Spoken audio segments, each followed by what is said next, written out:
In the name of the Father, and of the Son, and of the Holy Spirit. Amen. And today's gospel is very appropriate for our upcoming Thanksgiving feast, as it reminds us of the importance of being thankful and acknowledging that all good things come from God. And it's also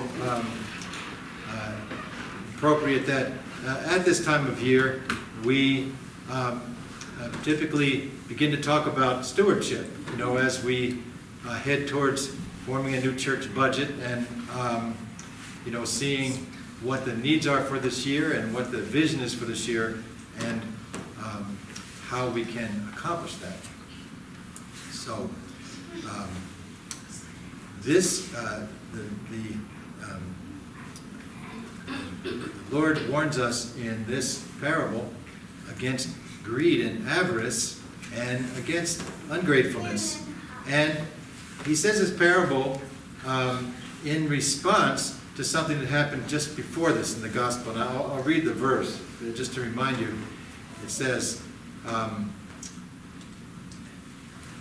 one of the multitude said unto him, Master, speak to my brother, that he divide the inheritance with me. And he said unto him, Man, who made me a judge or divider over you? And he said unto them, Take heed and guard yourself against greed. For a man's life consisteth not in the abundance of his possessions. And Blessed Theophylact goes on to say, teaching us how to disregard the things of this life, that we ought not to be distracted by earthly things.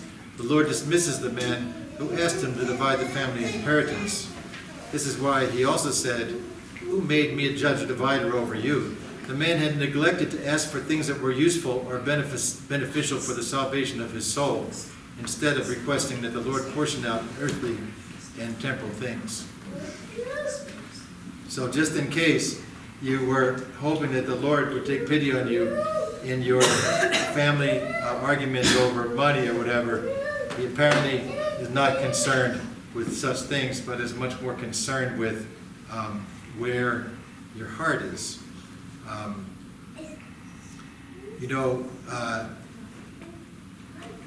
This is a terrible thing, and in my past work as a family therapist, I saw for the first time what it does to a family when a parent dies, or a grandparent, or someone who was very important to everyone, and doesn't just divide things exactly evenly. And some of these families insist that, we always got along fine, but really the depth and bitterness of emotion in these situations is kind of horrifying, really, and sometimes never gets solved. It could go on for 20 years or something. So, and I think that even though people say, we got along, I suspect that this idea of who gets more than somebody else and who needs more and all these things, I imagine they bring up very ancient issues in the family, very primitive kind of issues, very primitive kind of fears, jealousies, resentment that that have maybe been dormant for a while, but now are there in full force. And all love, all remembrance of the good things, the good times they had together, it's all gone because of people's attachment to money. So this is something that is very rooted in fallen human nature. We're all born with larceny in our heart. And Saint Nikolai, he describes the first sin of Adam and Eve as stealing from God. Other fathers emphasize other things more. Saint John Chrysostom and others talk about it as sort of gluttony as being the first sin. And as someone like Augustine, it has something to do with sexuality. And but they're all sort of related, because they all have to do with wanting things without consulting God. They all have to do with a certain kind of stealing from God. And as soon as Adam and Eve did this, then they were alienated. Now they no longer lived in this sort of as children of God, where there was just perfect harmony. And this was caused by disobeying his rule. There was like a big no trespassing sign. And when I say we're all born with this, I mean, think about it.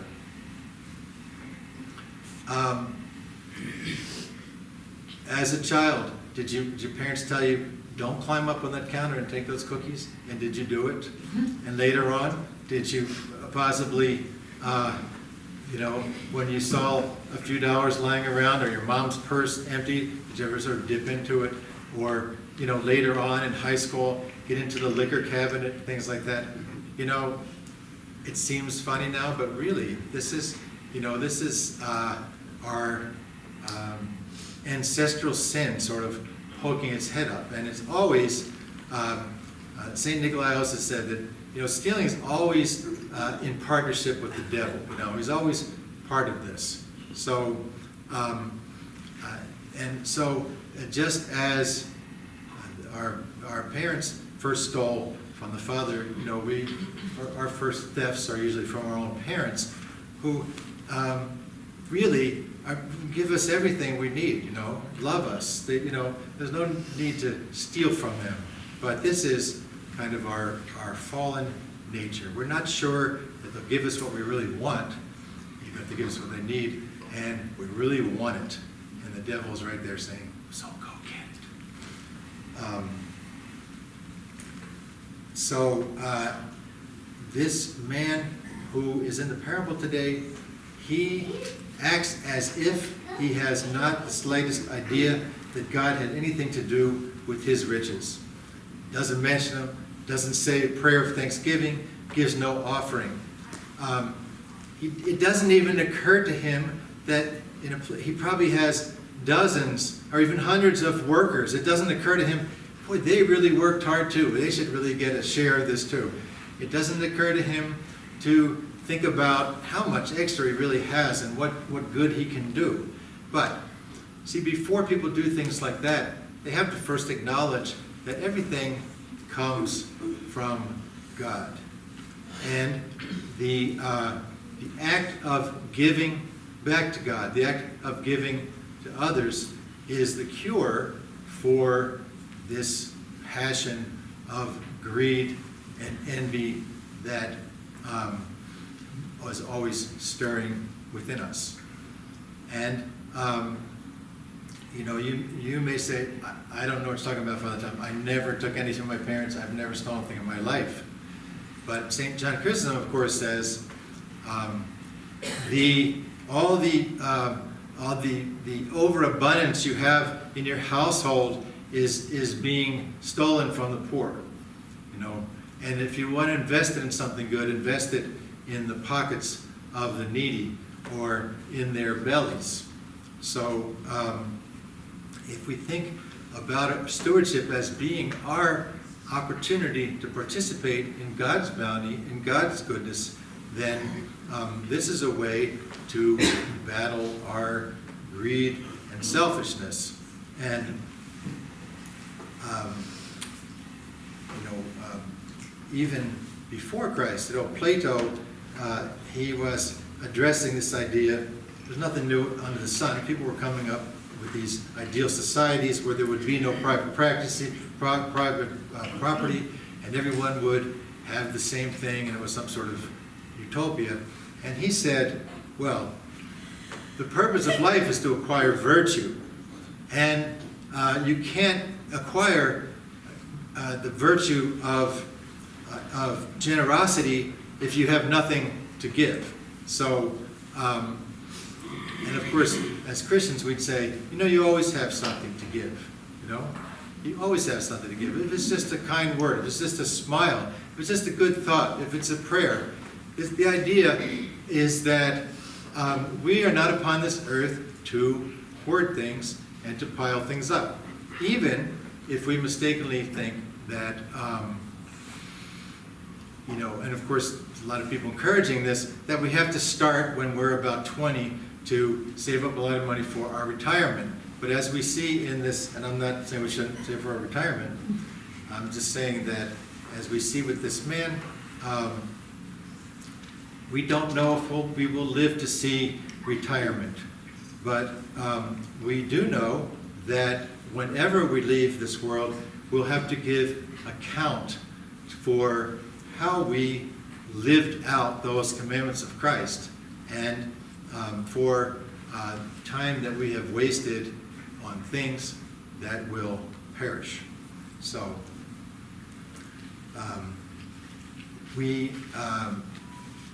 nobody likes to be pounded about how they should give more, but the real point is, and the reason Jesus is so uninterested in getting into these squabbles about sort of earthly things, is because he is calling us all to the kingdom of heaven.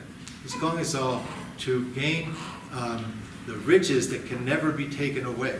And the only way you can experience this, and the only way you can sort of get a feeling for what it was like in paradise, start entering the kingdom again, is to enter back into that kind of relationship with God, where there was this love and trust and continual giving. And all of us have experienced this a little bit at some time, when we, feel that nag of our greedy, self-justifying little self, and we do the right thing anyway, and we're so relieved, we feel really good, we go, why don't I do this all the time?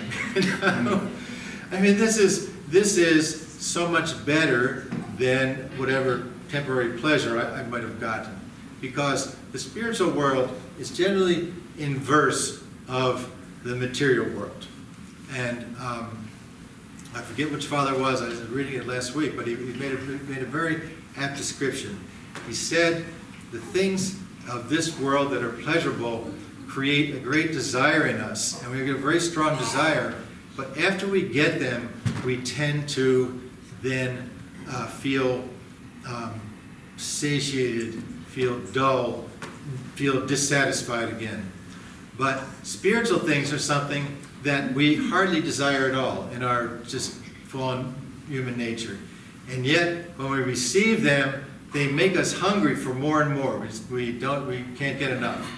And this is the metaphor of business that Jesus has throughout the Gospels. He says, listen, you have a choice, and anytime you trade that which is temporary, transient, and in sometimes not even particularly good for you, for something that is spiritual, for something that is according to the law and example of Christ, and we immediately receive grace, we receive life. This has been materialized with ideas like, give a lot of money to the church and good causes, because God will then give you lots more. He might not, because it's not always good for people to have more than they need, and because instead of making them feel satisfied, it makes them feel like they need more. And this is the condition of this man, whose biggest problem in life was, what am I going to do with all this stuff? And his answer is, I'll build bigger storage spaces and get more stuff. And he has gotten just so far away from this sort of primal relationship with God that he thinks his soul is his body. He's talking to himself. He goes, soul, I'm going to fix it so you never have to be hungry again. You can just eat, drink, and be merry. Meanwhile, the soul can't do any of those things. The soul is incapable of eating food, or of carousing, or whatever. In fact, if you don't feed the soul with a God, then it starves. So this man got to the point where he was so stuffed that he totally forgot about God. And he thought that he had done what wise people do. They put away enough so that whatever happens, they have it covered. Only somehow he forgot about the big thing that happens. You know? And it's not that, especially if you have family, children, responsibilities, people work for you. Of course, you have to be prudent and you have to put things aside. Not everybody can be like St. Anthony, who, when he heard the parable, when he heard the story of the rich young man when he was in church, and then Jesus said, give all you have to the poor, sell what you have, give it to the poor, and follow me. He just got up and did it. But he didn't have anybody, only his sister, who he gave half the money to before he did the rest with it. So it's not saying he shouldn't be prudent, but the idea is that we have to remember that it's never enough. These things that we want and we worry about so much, it's never going to be enough. No matter how many raises we have, no matter how much, we will still feel this dissatisfaction and think that we need more things. When really, it is our eternal soul that's crying out. This is one of the interpretations of when at the end of time the Lord said, I was hungry and you fed me. That was the Lord inside you that was hungry, that was lonely, that was in prison, that had no attention paid to him. And how was he to be fed? By feeding the needy, by feeding those who had less, who had nothing.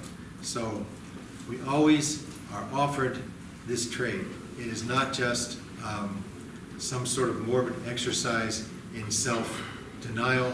It is a great business decision with great retirement benefits. The best. In the name of the Father, and of the Son, and of the Holy Spirit.